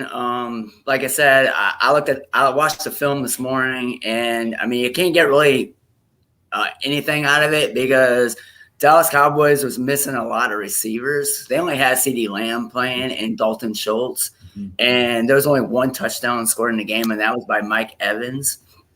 So I would say, well, first of all, I think Dak Prescott's got a short leash if I want to win this game. If he's still the same Dak Prescott against Washington Commanders, because I have no idea who he was passing to. He was passing to Ghost. So, yeah, I would start there short, and then I would go get Cooper Rush if he's struggling, and then keep running the ball because they have a really good running back duo, Pollard and Ezekiel Elliott. Yeah, so that's where I would start at. Well, I know. Yeah, people in Memphis love Mr. Pollard. Played at Melrose High School and University of Memphis. Bo, jump in here. Bo Carter, Jerry. Bo Carter, longtime sports information director at Mississippi State, Big 12 office out there in the Metroplex, Dallas-Fort Worth. A writer for the National Football Foundation, also Baseball Writers of America. A proud native son of Sheffield, Alabama. But Bo, jump in here with Jerry Kirby, the human NFL computer microchip supercomputer. You ought to meet Gil Brandt. Remember him? They got that old computer. That's how they started all this. Yeah, he's still doing it. 92 years old. Jerry, we need to get Jerry out there. I'm sure he's watched it on Valley Sports, the Texas high school football play. They start with the 6-man championships.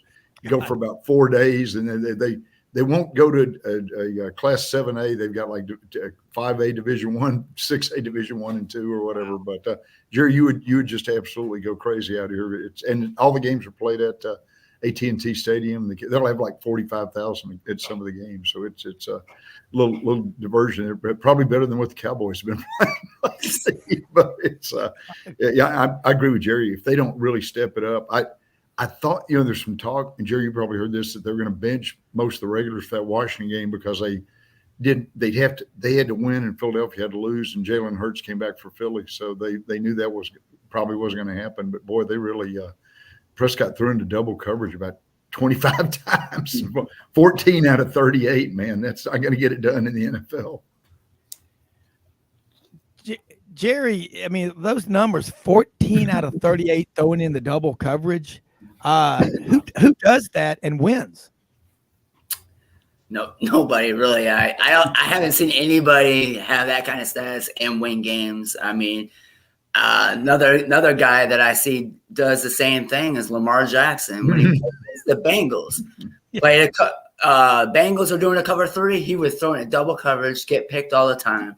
But I just don't think Lamar Jackson just knows how to read defenses. You know what I'm saying? Because Joe Burrow, when the Ravens played the Bengals, Joe Burrow was seeing cover 3, and guess what he was doing? He was chucking it down to T. Higgins or his running back, and they were getting 5 to 7 yards every passing play. So that's good. Joe Burrow, he's trending to being an elite quarterback paired to a quarterback that still hasn't progressed yet.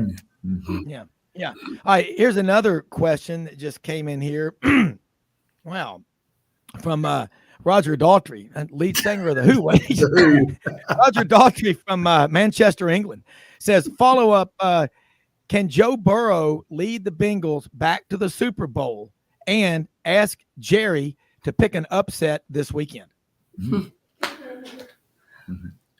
I like that. I like those questions. I think Joe Burrow can get to the Super Bowl, and spoiler again, I have them going to the Super Bowl, by the way. Mm-hmm. And we are going to get our matchup next week, Buffalo and Cincinnati. Ooh, so just let you know that. And what was the other question? I'm sorry. Yeah. I mean, the other piece of that question. Pick an upset this weekend. Oh, Seattle over the 49ers. I really – wow. I mean, that front seven for San Francisco defense is really, really good, and the weakest part of their defense is their secondary.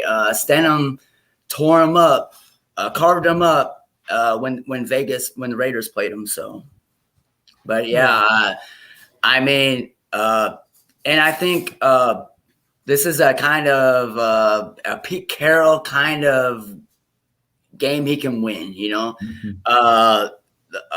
Geno Smith leads the league in passing completion percentage at 68.9, I believe. And yeah, I mean, if they give him, he just can't turn the ball over. And I watched week 15 game. It was actually 21-13. 49ers won. They just didn't give him no time. And at halftime, they were 1 for 7 on third down. And he was just got pressured so much. And they were 3rd and long the whole first half. I mean, that's not going to win you games, Yeah, and you look at, we're going to take a break. We're going to come back. Bo Carter have a lot more questions for Jerry Kirby, and I've got a lot of them coming in on my cellular phone. Holy cow. I got to keep up with all this stuff. And bottom line, Jerry Kirby, human football, NFL computer. We're going to talk also some of the college guys that you think will do well or not do well at the next level. More after this quick break on Friday's Sidelines Blitz. Hey y'all, it's Ainsley from Hewlett & Dunn, just coming to let you know about our new collection of boots. It's going to be our dress boots. They're the horsepower collection, and they're genuine exotic leathers and really comfortable. Comes in all different sizes and patterns, so come check them out.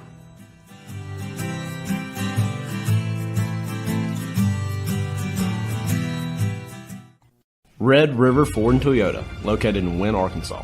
If you're in the market for a new or used car, truck, or SUV, call, go online, or drop by and see them. Located 45 minutes from Memphis, go off the 4-city exit on I-40 and go north about 15 minutes on Highway 1. Easy to work with and still believe in customer service. If you live out of town, they will deliver your vehicle to you. RedRiverFordToyota.com. Just see what they can do. Strengthen your seed zone this spring with quality tillage equipment from House Industries. Located in Cherry Valley, Arkansas, House Industries specializes in manufacturing superior equipment that will minimize your downtime and keep you working in the field. To ensure the highest quality control, all design, fabrication, and testing takes place in a 99,000 square foot manufacturing facility located right here in the heart of the Delta.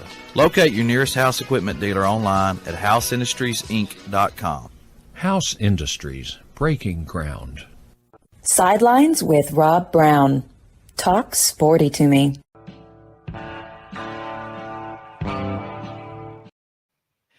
All right, Rob Browne back here with Jerry Kirby and Bo Carter. And Bo, you're out there in Dallas, Fort Worth in the Metroplex. And this is the question that came in from Hiram Bingham. I think he's the guy that discovered Machu Picchu down in Peru. Hiram Bingham, the great explorer.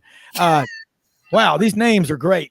Will coaching candidates avoid the Texans because they fired back-to-back coaches 2 years in a row. One of them's my old friend David David Culley, who was defensive back at Vanderbilt when we were in school together. He was 66 years old. He finally got his first coaching job and got fired. And on a related topic, I was going to ask you, my wife's from Jacksonville, Florida, a big Trevor Lawrence fan. Can the Jaguars pull off some upsets this next few weeks? I have them losing also because Trevor. I think Grim Reaper. The Grim Reaper. I think Trevor Lawrence his toe. You saw the Titans game. He has a toe injury, and another thing is too. He's not a rookie quarterback, but the other quarterback is his first time playoff appearance too. But first time playoff appearance quarterbacks do not do very well in the NFL as well. Rookie quarterbacks have a winning percentage of 3.55 winning percentage, in the playoffs. Say that again. 3.355%. Ooh, wow. Yeah. Sorry, I got my decimals mixed up. Yeah. No, that is. Hey, Jerry, that's a low. That's so low. You have to go to the decimal system. Yeah. That, and I just saw a Titans game. Everybody got close to his toes, and he was throwing off his back foot. That's why his accuracy was terrible. He was overthrowing his receivers, and the pressure got to him. So if Titans can put pressure on him, you got Boza, you got Mac. Those guys are dogs. So if they can't protect Tennessee's defense, how are they gonna keep Mac and Boza out of the backfield? Yeah. This one in Bo and Jerry, Randolph and Mortimer Duke Commodities. They want to. I'll tell you what, I love these guys. They want to know, what is the general consensus around Kyler Murray, and I want to know too. Jerry, I'll let you go first. To be honest with you, he's overpaid. To me, he's not even a good quarterback. And I always thought that the coach shouldn't have got fired. It was Kyler Murray's fault. But the thing is, he makes $250 million. So the easiest way to get rid of this situation is get rid of Kingsbury. Hopefully, Alabama will pick him up as OC, and Alabama will be dangerous, by the way, if they go to air raid offense. So I think Kyler Murray, I just don't think he's going to be in the NFL in a couple of years. I really don't, because he just doesn't focus on football. He focuses on that video game on PlayStation. And I'm like Jerry too. He's one of the fastest quarterbacks I've ever seen. But Jerry, they list him like 6'0" or 6'1". He looks like he's about 5'10" or 5'11". So you always see him having to dodge.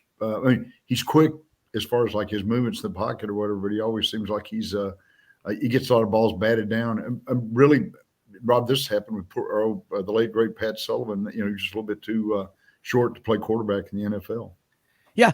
Well, here's another one coming up from Clarence Beeks out in McAllen, Texas. Craig Way does play-by-play on all Texas championship games for Bally Sports. Craig Way, you familiar with him, Bo Carter? Very well, known him for 40 years. Okay. And again, sloppy playing field favors the Seahawks, says, who is this? Levon Helm, Turkey Scratch, Arkansas. San Francisco has been deluged with rain and Anther Atmospheric River Pineapple Express. I like that. Anther Atmospheric River Pineapple Express forecast during the game. We all know what the Pineapple Express is. It goes from, as my coach Reed, my 9th grade homeroom and history teacher at Christian Brothers, the last 16 lettermen in Ole Miss history, football, basketball, baseball, track and field, used to say Hawaii. And Queen Leo Kulani, Leo Kakalani is what he called it. But that Pineapple Express goes up there to Vancouver and Whistler and comes back down there. Jerry, what about that San Francisco and that weather issue out there, are they used to it, or is it just a major nightmare? Yeah, I've seen a lot of 49er games in rain. I mean, they should be used to it, because I can remember like last year Green Bay and San Francisco played in a rain game. I mean, it was a gentle downpour. I think it was a Sunday night game, by the way, and Aaron Rodgers scored the game-winning touchdown. Yeah. Well, this one from Michael Sag, Green Bay Packers fan for life, member of the Cherry Farm Hunting Lodge. Michael goes to several Packers games every year. Says he gains 8.7 pounds every visit up there with the cheese and the brats and the Croix beer. What is going on with Aaron Rodgers? I mean, what's the dynamic? I mean, there's something. That guy, is he considered a great teammate? He's a great quarterback, but it's like Days of Our Lives, like a soap opera, man. It doesn't ever stop. I watch Pat McAfee. He's on there every Tuesday, and I just think he's a great teammate. I just don't think he shows it public wise, but yeah, I think he's a great teammate. I mean, obviously it shows on Sundays. I mean, this year, you can't really tell because he's got young receiving core, and I'm sorry, Packer fans, but I think he's going to go to Vegas. I think he's going to team up with Devontae Adams, because Devontae Adams misses him, and I think Aaron Rodgers misses him. So both didn't have a really good year this year. Yeah.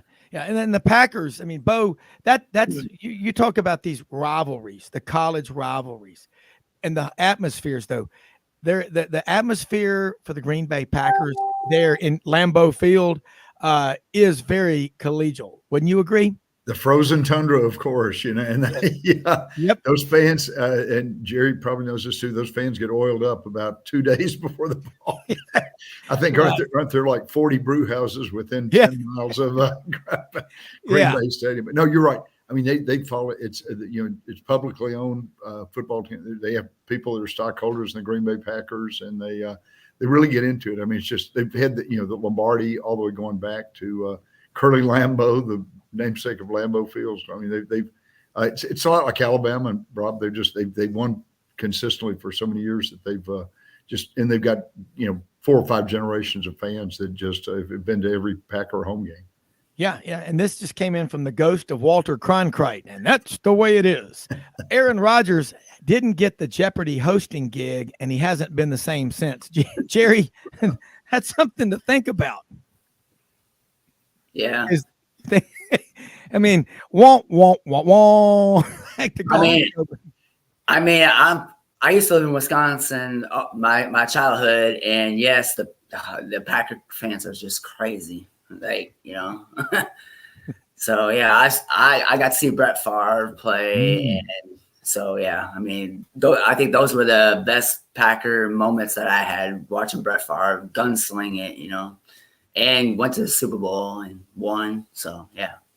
Yeah. Well, there's 2 times that I've heard the word like a kill, that you take a clay pot and you put it in there and it hardens it. Kiln, Mississippi is where Brett Favre is from. And also, if you remember the movie Animal House, when they went to Emily Dickinson College and he wanted to go see his fiance, Fawn Leibowitz, and he goes, I'm sorry, Fawn Leibowitz died in a kiln explosion. And could you get 3 dates from my friends? But I got to go back now. Jerry, now I want to ask you about, and this is a question. I'm getting a lot of questions on my iPhone that I have. And it a lot of it is, Jerry, the quarterbacks that we see in the NFL, are the standards just whatever, if the play breaks down, if you've got wheels, just take off and run? Are we going to see your John Elways, your Peyton Mannings, your Eli Mannings, Aaron Rodgers, Brett Favre type of guys? Or is it just going to be, just give me an athletic guy and we'll figure it out on the run? Because the position's changed a lot. And I've got a friend in Atlanta, and he stood right next to Kyler Murray. at a bar. He goes, he might be 5'8". That's right. That's right. I mean, nothing against that, I mean, no, Randy Newman, short people got no. I'm not going there, but Napoleon was not tall either. But anyway, I got to ask you, what about that? And who are the quarterbacks, the best quarterbacks in college that you think that'll transfer what they do in college successfully to the NFL? I think we would see better quarterback play if the coaches actually taught them. They always teach them no huddle, but they don't teach them their how to the protections up front. I mean, that is a whole biggest issue why quarterback play is just terrible, because they can't read protection. They don't know who's blitzing and stuff like that. And that's why. And for the college, I think Bryce Young is ready, and CJ Stroud is good. But I just don't understand the dude out of Kentucky, why he's so high. High in the draft. I just don't think he struggled. He struggled against Vanderbilt. And Georgia, I think if he would have done better, I think Kentucky would have gave Georgia a game. But I mean, they did. I mean, it was 16-6, I believe it was. Yeah. But I think he was just missing. He was missing a lot of. His receivers were open, but he just didn't throw the ball to him. There was one play that he had good protection, and the dude did a slant, and he even waved his hand, and he threw it out of bounds. Yeah. I mean, Will Levis, this year was projected by so many people. He's such a likable guy. And don't confuse criticism of the quarterback with you don't like him. But no, this isn't a popularity contest. I agree with you, Bo, what he just said about the quarterback position. Your take. Yeah, Stetson Bennett, I agree with Jerry. He's overcome a lot of obstacles. He played college football for 6 years and transferred to Jones College after being benched at Georgia. So I don't know. He might. I remember. Yet Brett Favre was not a big. Was not a real big guy. I think he's like 6'2". Bard Starr, old friend from Alabama. You can make it in the NFL. And I totally agree with Jerry. These guys just Georgia. If you watch during the early part of the game, very briefly, they were switching. Their line was like shifting over like two spots or defensive line, and TCU never. I don't think ever figured it out or whatever too. And quarterback just got totally bumfuzzled as far as like recovery. I mean, rush and the blitzes and everything. So it's Bennett, I think, is smart enough maybe to make it. He might be a backup for 10 years, but I think he might make it in the end. He's got a great arm. Well, look at Colt McCoy. I mean, he's been in the NFL 13, 14 years. And Jerry, that's the next question. He's the starter of the Cardinals right now. Yeah, that's right. He's the starter and how much money you think he's made? Hey, holding that clipboard. I'll do it in a heartbeat. I just want to answer Bo's question about Stetson Bennett. I mean, he's a great quarterback. I mean, I think he's an average quarterback. He just knows how to execute. You know what I'm saying? So that's what makes him so good. I project him, 7th round, or Mr. Relevant. That would be good. Hey. Because how Mr. Relevant's doing right now, Brock Purdy. So or a free agent. Get invited to a mini camp. But and I have the teams that he would fit in. Like he would fit in the Jets, the Packers, Rams, Browns, Vikings, Falcons, and even the Eagles. Those are the teams that he would fit. Yeah. I mean, it's a lot about right place, right time. And all right, got a question. Nigel, our web and producer, website designer, producer, says, got a question I want you. He's British, so he says, ask your American guest, and all of y'all are American. He goes, I'm confused. I want to know what you say. Do you call it a hot dog or a Frankfurter? I'll start with you, Jerry. Oh, it's hot dog. All right, Bo Carter. It's got to be a hot dog. Unless you're in Germany, then it's a Frankfurter. Yeah, and it's fun to go into some place like in Marvell, Arkansas at Shadden's Barbecue Shack or something like that and go, yes, sir, I'd like me a Frankfurter with mustard and onions on there. And they'll look at you and go, do what? What'd you say? What you calling me? No, I'd like a Frankfurter. You know, a what?